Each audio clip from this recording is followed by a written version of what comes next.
This Saturday, October 28th, is the 14th annual National Drug Take-Back Day. It encourages you to safely get rid of unwanted, unused, or expired prescription drugs by taking them to designated drop-off points. Jeanne McAlister is CEO of the McAlister Institute, which has rehab facilities around San Diego. Good morning.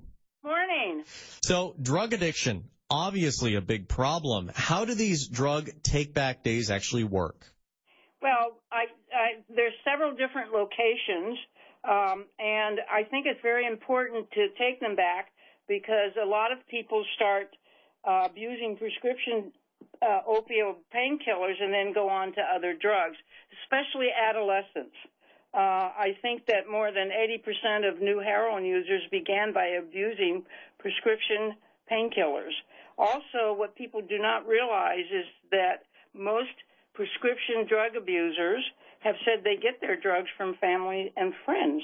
And adolescents will go to their parents' medicine cabinet and actually have what they call pill parties, and they'll just put this big bowl of pills, don't even know what they are, and take them. And a lot of times that ends in serious injury or death.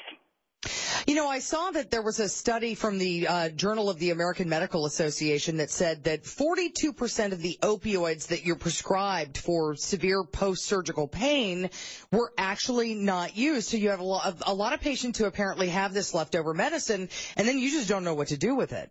Right, and you're told not to flush it in the toilet anymore. So what do you do with it? And there's several different locations, and I think one of the things you can do is go to the website. The link is takebackday.dea.gov. So please use that because, as I said before, we have adolescent programs, and parents do not realize that the children go to their medicine cabinet and get those unused drugs. It's very important to get rid of them. Why aren't we supposed to flush them? You're not supposed to flush them because it's like your plastic bags. It does something to the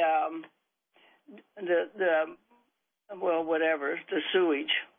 Well, and so many times think about it. We're starting to recycle water, so I wonder if that plays into it as well. I believe it does. I just know that at one time we used to flush drugs, and all of a sudden they came out and said, "Don't do it anymore. It's a danger to our system." So if we do miss the take-back day, is there a better way to dispose of them, or do you just always kind of need to take them to a secure location? Well, you can take them to a secure location, but most of us that provide drug services are willing to take them as well because we all have means of disposing drugs that we get, and we're happy to take them. And you can just call.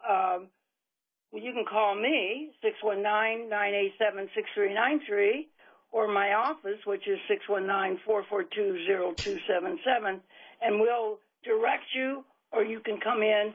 I'm pretty sure that all providers of drug services will accept your drugs to dispose. What won't you accept at the take-back day? Nothing that I'm aware of. I mean, if people have syringes or things like that. Beg your pardon? If people have syringes, things like that, I'm assuming. Get them all the time, sir.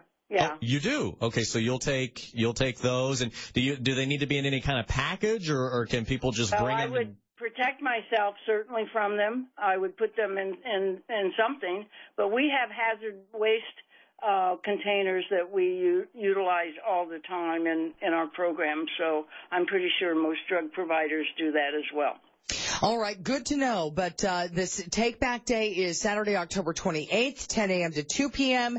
And that website, one more time, do you mind giving it? No, it's www.takebackday.dea.gov, and that will give you the locations because it's police and sheriff's departments, college campuses, and DEA locations. Okay. And there's several all over. Please remember that there are deaths caused by people getting unused prescription drugs. Very important. All right. Thank you so much. Jeanne McAlister here on the KOGO News Live line, keeping the drugs away from people who do not need them.